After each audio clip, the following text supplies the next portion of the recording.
8 horas da manhã, nós seguimos falando de política, eleições aqui no Novo Dia da CNN Brasil. O PSOL declarou apoio no final do mês passado, mês de abril, à pré-candidatura do ex-presidente Lula na corrida à presidência da República. Mesmo assim, há discussões dentro do próprio partido para analisar de que forma essa aliança nacional pode ser replicada nos estados, especialmente no estado com o maior colégio eleitoral do país, o estado de São Paulo. A gente convidou para conversar com vocês o presidente do PSOL, presidente nacional do PSOL, o Juliano Medeiros. Juliano, tudo bem? Bom dia para você. Bom dia, Rafael. Bom dia, Stephanie. Prazer estar com vocês na CNN. Bom dia. Ô, Juliano, como é que está sendo a transferência dessa junção que vocês fizeram em plano nacional para apoiar a candidatura do ex-presidente Lula? Para os planos estaduais, cada um deles tem uma configuração, né? Eu queria que você começasse explicando para a gente especialmente o que está acontecendo em São Paulo, porque ontem foi noticiado que o PSOL quer ter protagonismo na chapa, se não tiver a coisa pode não andar bem. Que protagonismo é esse, se é que as coisas estão nesse pé mesmo? Rafael, cada estado tem a sua realidade. A gente costuma dar bastante autonomia para as nossas direções estaduais definirem, dentro de certos limites, é claro, qual é a tática que deve ser implementada. Então, em muitos estados, o pessoal vai ter candidatura própria ao governo e não vai compor frente com os partidos que apoiam a candidatura do ex-presidente Lula, como o PT, o PCdoB ou o PSB.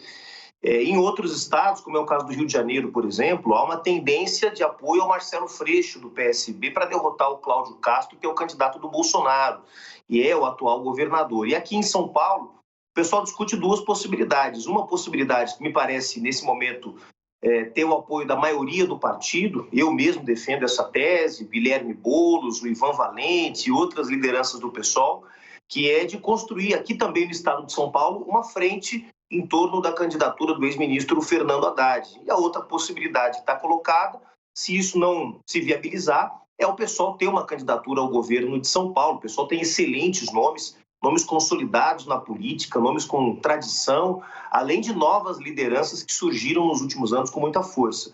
Todo mundo acompanhou o processo de construção da pré-candidatura do Guilherme Boulos ao governo do estado. Num determinado momento, o Guilherme Boulos considerou que ajudava mais o PSOL, ajudava mais as mudanças que o Brasil precisa, sendo candidato a deputado federal. Então, retirou sua candidatura ao governo, mas o Guilherme Boulos em nenhum momento apareceu com menos de 2 dígitos na campanha, nas pesquisas eleitorais que foram divulgadas até a sua retirada. Então, isso mostra uma força do PSOL. De modo que, para construir esse entendimento, para construir essa unidade, nós temos travado diálogos com o PT e outros partidos. Esperamos que o PSOL e a rede, porque agora nós formamos uma federação partidária, possam ter também um papel de destaque nessa construção e possam colaborar para enfrentar esses 28 anos de tucanato aqui em São Paulo. Presidente, obrigada por nos atender também. Eu queria que o senhor explicasse um pouquinho melhor que nomes poderiam ser esse, tanto numa eventual vice, aí na chapa com o PT, quanto uma candidatura própria. Muito se fala que Guilherme Boulos tem interesses nas eleições municipais, é possível convencê-lo já para essas eleições de agora, de um cenário estadual aqui em São Paulo?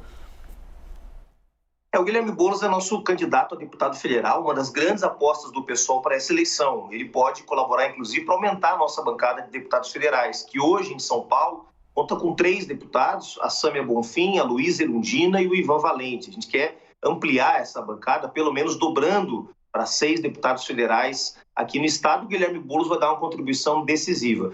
Nós ainda não estamos debatendo nomes, porque primeiro precisamos saber se nós vamos chegar a um acordo com o PT. Segundo, chegando ao acordo, que espaço o pessoal vai ocupar. Se a vaga de Senado ou se a vaga de vice, Obviamente, nós nem consideramos a hipótese de construir uma unidade onde o pessoal esteja excluído de tudo. São 3 espaços. Tem o espaço de governador, que vai ser ocupado pela federação do PT, do PV e do PCdoB com o ex-ministro Fernando Haddad. Tem a vaga de vice e tem a vaga de Senado. Temos ainda o PSB, do Márcio França, que ainda não decidiu o que vai fazer. Eu sei que há conversas em curso entre o PSB e o PT, eu não sei em que pé essas conversas estão, mas há uma tentativa também de construir unidade. Eu acho que o mais importante, Stephanie, é a gente estar aberto para construir as condições dessa unidade. Você imagina o que significaria para São Paulo unir o PSOL e a rede que estavam com o Guilherme Boulos, o PT que está com o Fernando Haddad, o PSB que está com o Márcio França. 3 das principais pré-candidaturas ao governo do Estado unidas já no primeiro turno. Isso poderia ter um impacto muito positivo para levar a esquerda pela primeira vez ao Palácio dos Bandeirantes. Então, como você lembrou, Juliano, São Paulo é administrada desde 1990 e, bom, eu ia estar 95 pelo PSDB, mas antes disso pelo MDB, né? Enfim, partidos que têm mais ou menos ali a mesma posição ideológica. Para vencer uma eleição no estado como São Paulo, que há muitos anos, desde que as eleições diretas foram retomadas, elege candidatos mais ou menos com o mesmo perfil, da mesma posição ideológica, você imagina que essa aliança teria de ampliar a conversa para partidos de centro, por exemplo, eventualmente até de centro-direito, que parece ser muito distante nesse momento, já que esse campo também está bastante congestionado, com Rodrigo Garcia, com Tarcísio de Freitas.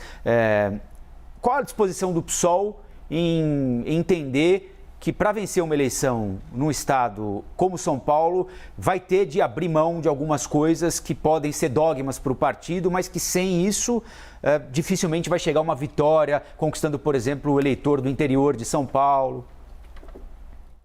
Rafael, eu confio muito nas ideias de esquerda e acho que a crise que o Brasil vive, depois de quase 700 mil vidas perdidas na pandemia, demonstram que as nossas ideias, as ideias de um Estado que promova políticas sociais de proteção aos mais vulneráveis, as ideias de um sistema tributário mais justo, as ideias de desenvolvimento econômico com inclusão social, as ideias de diminuir a diferença entre os super ricos e os miseráveis, essas ideias, que são ideias de esquerda, nunca estiveram tão fortes, não só no Brasil, mas em todo o mundo.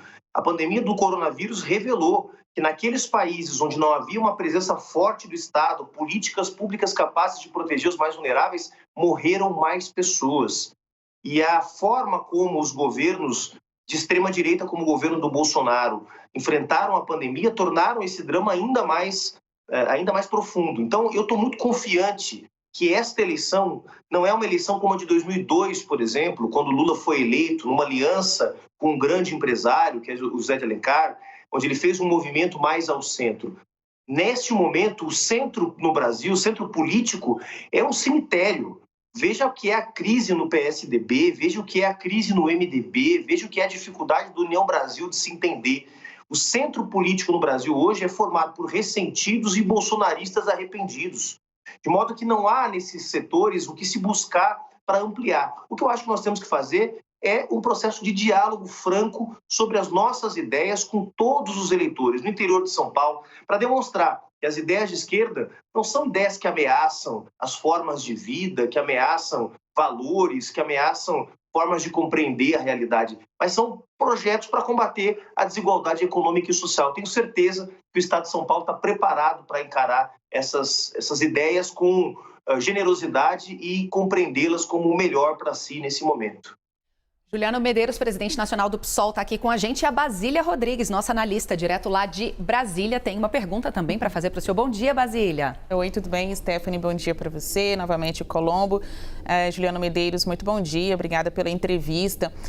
Eu queria saber como tem sido o papel do PSOL na candidatura, na pré-candidatura do ex-presidente Lula à presidência da República. Qual tem sido a atuação de vocês? Vocês conseguem sair da casinha da esquerda e tentar criar pontes com outros partidos, mais ou menos na linha do que o Colombo perguntou sobre esse centro-direita, que se diz centro democrático. Vocês estão trabalhando para dentro ou trabalhando para fora? Porque atirar pela executiva, quando confirmou o apoio do PSOL ao ex-presidente Lula, também não tem aí uma unanimidade, Muitas pessoas se colocaram contra essa aliança com o ex-presidente Lula. Então, agora, passados já alguns meses, e o pessoal está mesmo junto com Lula, como que vocês têm sido estrategicamente colocados aí nessa corrida por mais votos?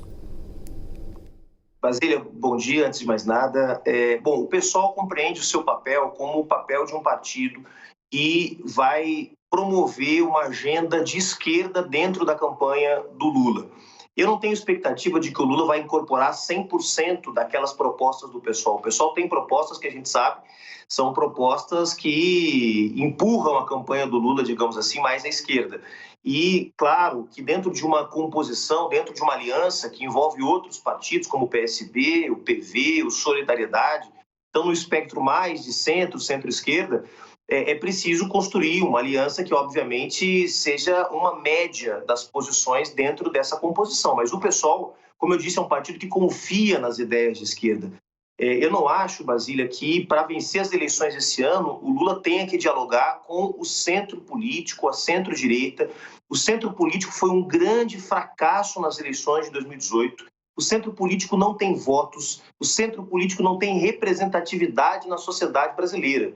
Nós temos que falar com a maioria do povo brasileiro e isso deve ser feito determinando qual é a agenda dessa eleição. Então, é claro que eu não quero que o Lula passe a eleição inteira falando dos temas que polarizam ideologicamente com o Bolsonaro, mas quero que o Lula passe a eleição falando dos problemas reais do povo brasileiro, como a fome, o desemprego, a inflação, a alta dos combustíveis, o desmonte das políticas ambientais, que também provoca mais desigualdade, mais desemprego, que ameaça formas de vida. Então, veja, fazer uma campanha para falar com as maiorias não é necessariamente fazer uma campanha de direita, não é necessariamente fazer uma campanha mais moderada. É possível falar dos problemas reais do povo brasileiro sem abrir mão das posições de esquerda. Esta ideia está muito disseminada. Só é possível ganhar a eleição no Brasil acendendo uma vela para o mercado, para os banqueiros e para o agronegócio. É falsa. Banqueiros e agronegócio não são nem 1% do povo brasileiro. Para falar com as maiorias, o Lula tem que falar sobre desigualdade e sobre as saídas para combater a crise econômica que o país vive. A gente conversou com o Juliano Medeiros, presidente nacional do PSOL, aqui no Novo Dia da CNN Brasil. Juliano, obrigado pela entrevista e até uma próxima, hein? Muito obrigado, Rafael, Stephanie, até a próxima. Obrigada.